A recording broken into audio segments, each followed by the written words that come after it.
Hello, it's Tuki again, and we're back with Sunless Sea. So last time I've managed to kill one captain, and I'm on to my second one now.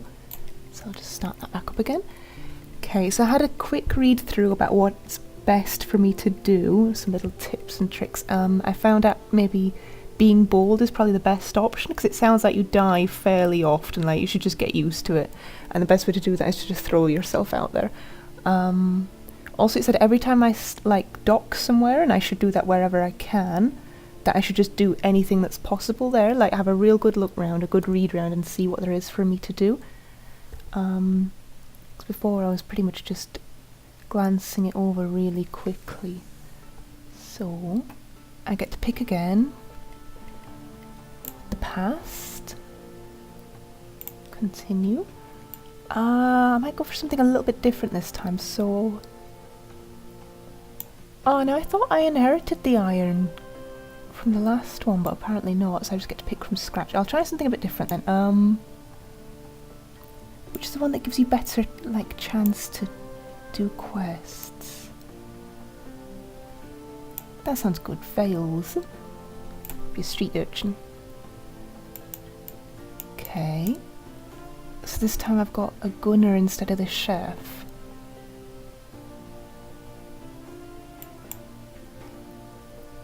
Okay, and someone's looking for passage.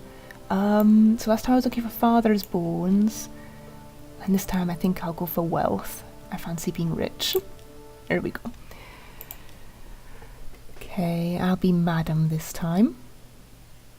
A bit more low-key than my lady. Oh, when I get to pick a picture again, I'll be the lady with the tentacle-haired hat. And I'll be Tuki the second. I think I'll head out and explore.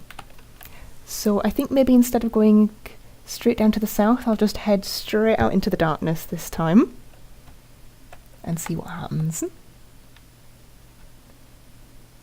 Poot poot. Goodbye, London. Oh, and I'll send out the bat too.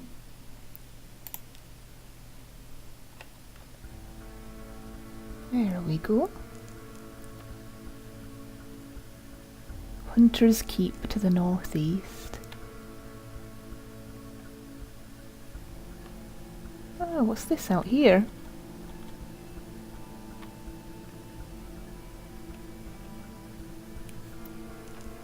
There we go, a park there.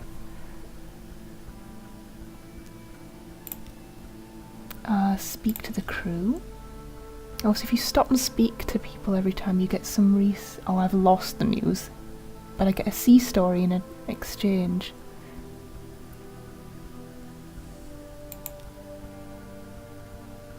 There are no shops there, no shipyard. Just can exchange stories, okay? Okay, and another thing I found out apparently is when things chase you, you should probably turn the lights out and you become harder to spot. I'm not sure what happens if that lighthouse there spots you though, so I'll try and steer away from that.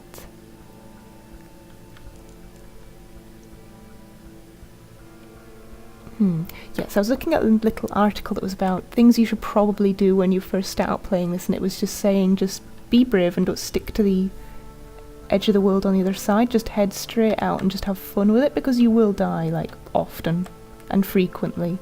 And another thing was to watch your fuel, which is something I obviously didn't do because I managed to run out of fuel 2 seconds before reaching a port. Oh, what's up here? Maybe I'll turn the lights back on. There we go. Iron and Misery Company. What are they doing? Oh, they harvest mushrooms for building materials. For medicinal purposes. Compile a port report. Ah, okay. And gather supplies. Unlucky again. So the spores lie thicker on your face, they cover your tongues, and one crewman begins to whimper. Oh Christ, he says, they reach my heart. I think I'll be harvest yet. You have to drag him back to the ship before he's calm again. Yeah. not good. Oh, I could try it again. Could I do it one more time? I probably should stop doing that now. I'm so tempted to click it again, but I'll probably send them bananas before they even get anywhere. Okay.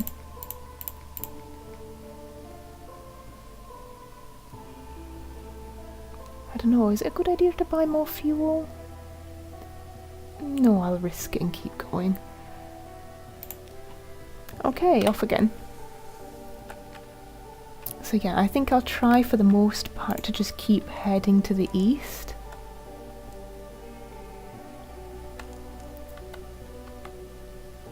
Go a little bit faster, there we go.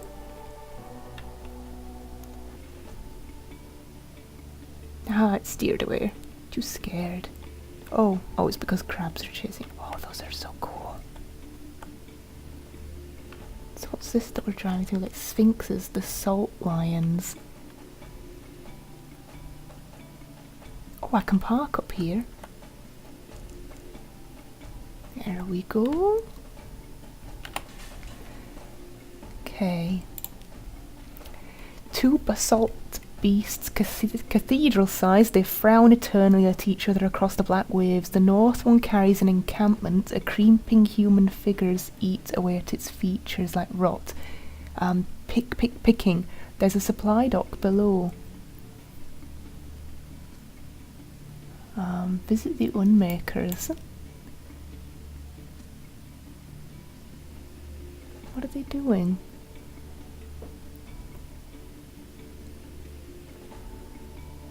So I've got a fragment and I've lost some of that terror. Okay, compile a port report. No shops, no shipyard. Head out again. How are we doing for fuel then? So 7.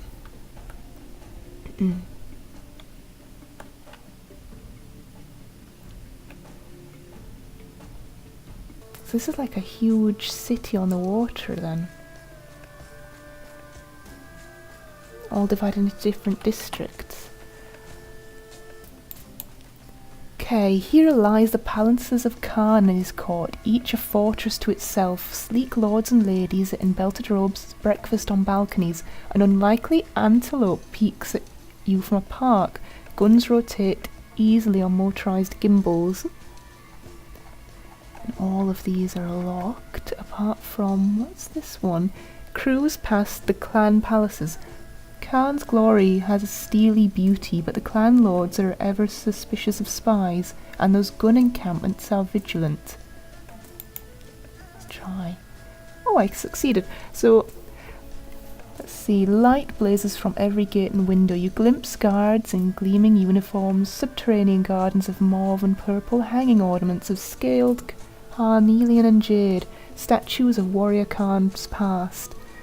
The water is dark and calm, and the sentries watch you with calm distrust. So I've lost terror, gained a memory, and now have 1. The white and golds are watching you.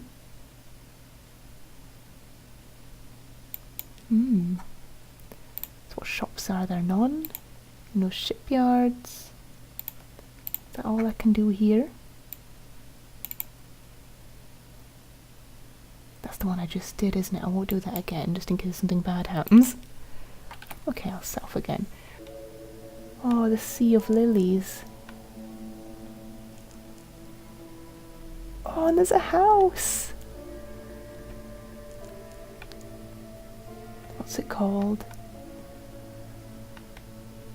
Nupmit Harbour. Oh, I really hope they're frog people. Please be frog people.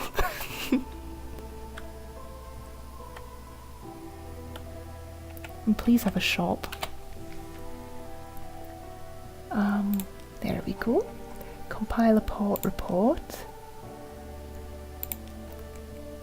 Okay, let's have a... Oh, it was built as a prison for the Khanite incarnate. Now it only answers to its governor, and its governor answers to no one. Oh, high risk challenge.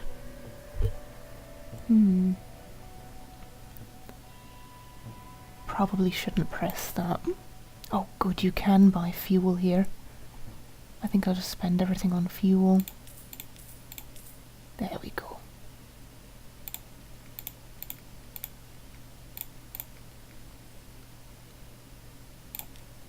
Okay, I think that was everything I could do there. Ah, what's this?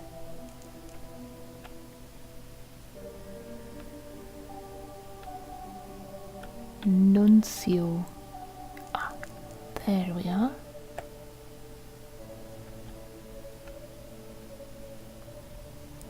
Swing round and go into the port. McMaster's Haven.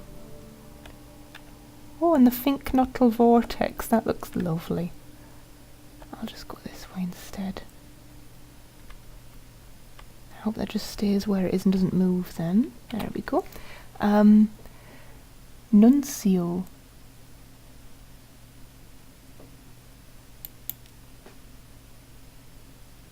Postmen. The shadows gleam with rats' eyes, their ceaseless chittering rolls like the tide. There's like an island, like, completely made up of the postman. No one's really paying any attention to me, so it is. Lit by 2 roaring fires, one at either end of the room, the bartender is in postman's uniform, like almost all of the patrons. A noseless postal inspector called Blunt Thomas delivers the drinks, clears tables, and stacks the firewood. I'll listen in on tall tales of post delivery. What's this? Delicate bottles lowered down chimneys on a rope. Do not fold under any circumstance. Letters curled through a narrow slot.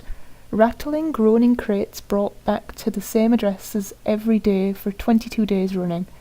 The windows they pried open, the servants they bribed, the delivery surcharges they paid out of their own salaries just to get rid of one more packet. It's hard to tell which they hate more, the senders of the mail or the recipients.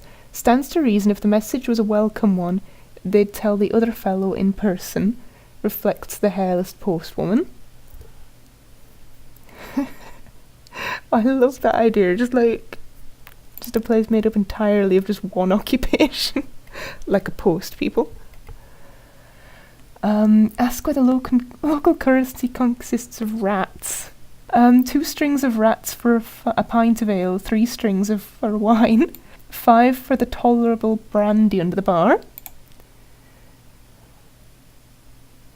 Oh, I'm becoming buddies with the post people. Ask why the hairless postwoman is hairless. I'm sure that's like taboo to ask her that.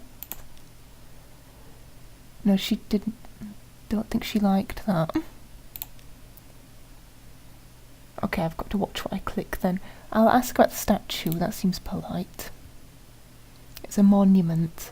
It's the spirit of the island. Most of them don't seem troubled for more than an explanation than that, though the hairless postwoman tells you that it didn't always look like a fallen London postman at all. It used to have a different face and a more old-fashioned outfit. Can I repeat the same things over and over to make myself more friendly with them, or is that cheating? Nope, apparently not. Can I ask that? Yep, I'm accepted. Oh, I can borrow a uniform. Excellent. They're polite, even apologetic about your request. You're welcome here and welcome to take shifts at the dead letter office, but you cannot wear the uniform unless you're a postal employee back in London. Regulations. Blunt Thomas lets you have a look at his uniform jacket at least. Neat stitching, gilded buttons, a thin but dignified circle of braid at the collar. Inside, a patch that goes over the heart, stitched with 6 red letters. You can't read it, but it makes your eyes itch and your scalp feel like burning. What else can I ask? How do they occupy themselves all day? Big building, centre town, it's hard to miss. You can work there too if you want. It's not clear whether this is a generous offer or a threat. What if I click that again? What if I keep clicking this? Nope. Back to the docks. Try a shift at the office. Okay. Blunt Thomas takes you around the office, a small collection room where those retrieving letters may state their business, a much larger set of back offices where the newly arrived letters and parcels are collected and sorted, a dank, briny smell that never goes away, presumably because there's so many parcels spent time in the water before they arrived here. Or just sort of post things, it sounds like you just launch them into the sea and they drift ashore here, where the postmen just pick them out of the water. Okay. In the back room is a machine manned or ratted by a postal rat, a Rattus Faber in a pinstriped hat. It shovels sludge-damp letters into the machine's hopper and they come out dried, cleaned, pressed and sorted into slots by size and quality of paper. Yep, I'm working shifts in the office. Oh, and here's our buddy the rat. He's showing us around apparently. What's this? Offer employment to the postal rat's niece. Sure. Yep, I'm an assistant of a rat. This is good. The postal rat is grateful and says so at length and in a variety of ways. Only so much work to go around on Nuncio. She keeps asking to assist me here, but as you can see, a gesture at the heaps of loose gears and unhooked chains, I hardly require any assistance, and my research is at so delicate a stage, but she's an excellent worker, very bright, like her mother. Okay. So I've got an assistant. Oh, so can I use that as one of my... No, it's not one of my officers then. I'll go back to the office. Nope. There we go. Ask the postal rat for a key to the basements. No trouble at all. He's surprised by the request. Most postmen don't like it down there. No one ever asks for a key, but he'll cut you a new one. Just be careful in there and come out if you start to feel wrong. Open the key to the back rooms. Deep and deeper. You had expected a few shelves of supplies, more files of letters a few years older. No, it's a pit. So deep that lantern light does not show the bottom. A spiral walkway that descends along its wall, and that spiral opens wider as it goes, as if you were looking through the narrow end of a very large shell. Lining this wall are shelves and nooks evenly sized. Some are a few inches square and contain single scrolls of papyrus. Others support crates bigger than coffins. They're made of woody fungus grown to meet requirements. There's no marks of carpentry or any of the postal rat's handiwork. 3 turns down the spiral and you feel you can't breathe. Time to leave. You'll come back later, maybe. So, explorer of the lower basements, and I've gained some more terror. Oh, I'm getting nervous now. And I'm the custodian of the basement. I'll tell the rat about what I found down there. So, they say that's been there since we came, before there were Londoners in the Neth, or the Neath. Before there was a dead letter office, there was someone else, and they built the last layer on top of what was there before, and so on. When you press him a little further, he says, I've been down there, didn't like it much, but I wanted to test my machine, thought if I could handle some of the very old dead letters, that it would be a good sign, you know, evidence the machine was in working order, good strong sorting categories and so forth. He pauses. There's letters down there that set your hair on fire if you so much look at them. See the bald patch on my left leg? That wasn't a machine accident. Oh no, that singed right off as soon as I put my nose on one of them letters. Oh, and I've got a tale of terror now, and I know you can trade those for things. Good. Hopefully some food. And I've got an extraordinary implication. Okay. What else can I do? Oh, no. These high-risk ones sound too high-risk. Tempting as it is to click them, I'll end my shift. Explore along the beach. Collect material for the dead letter office. I'm going to be the best postman ever. Okay, so will of its own. You make your way along the shore with a big sack. Many of the envelopes are too damp to read, their addresses permanently lost, but a surprising number are still legible. There are also parcels. Here and there is a crate, a message with a wine bottle, a sealed cask that has bobbed out of a shipwreck. Your sack ought to be heavy with all these contents, but it pulls upwards and away, straining inland towards the dead letter office like an unmanageable dog. Oh, so this post has a mind of its own too. Take soundings. Striking the ground causes the stones to shift and rattle. It's hard at first to hear anything more than that, but if you try for long enough and strike hard enough, the whole beach shivers like the surface of a drum. The flotsam letters quiver and align themselves in concentric circles around the point of impact. The next wave brings ashore 3 or 4 times the usual freight. What if I collect things again? I just keep collecting dead post. Okay, I'll stop doing that. Back to the docks. A port report. Anything going on in the pub? Show off your sack of undeliverable post. It's full of conversation starting bits like this parcel with the bloodstains. Take it away. Everyone flinches as you open the sack. The bartender speaks for everyone. What's wrong with you bringing that stuff here? Take it around to the dead letter office. Wonder you can even carry it. What with the pull? Oh, they didn't like that. Okay, I'll tell them about how I did on the job. Oh, they like this. So, common ground. The parcels you've weighed and entered in logbooks, the things that oozed out of them. The postmen are delighted by your incredulity and shock. A civilian finally understanding the full horror of the post.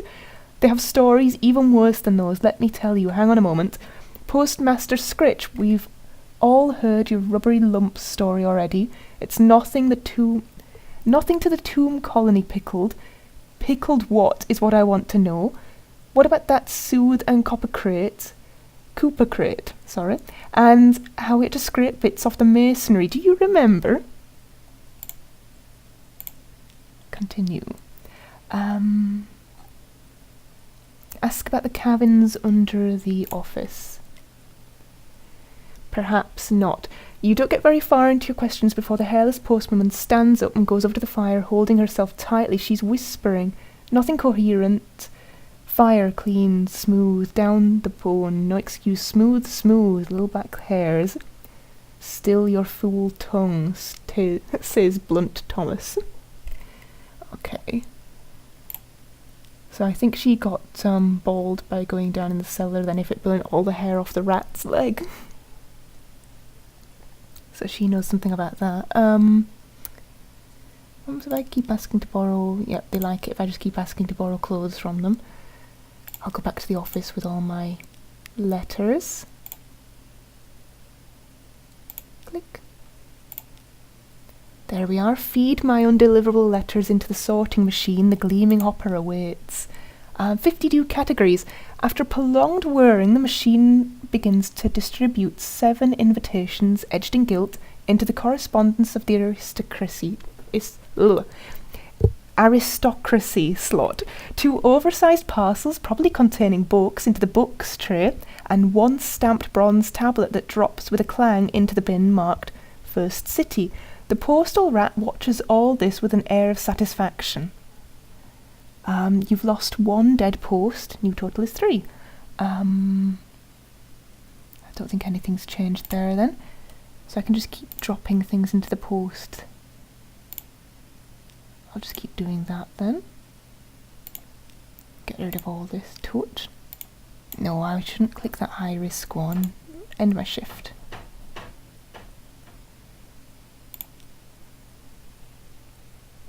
Shh. Cat's knocking on the door.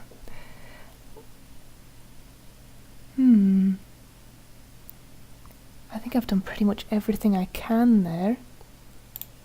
And that's all they sell here is hardware provisions. I think I'll leave it there because I'm quite enjoying being the best new post person in town. I think I might have found my new calling. I might just decide never to leave for sea again and just spend all my time in the post office at this rate.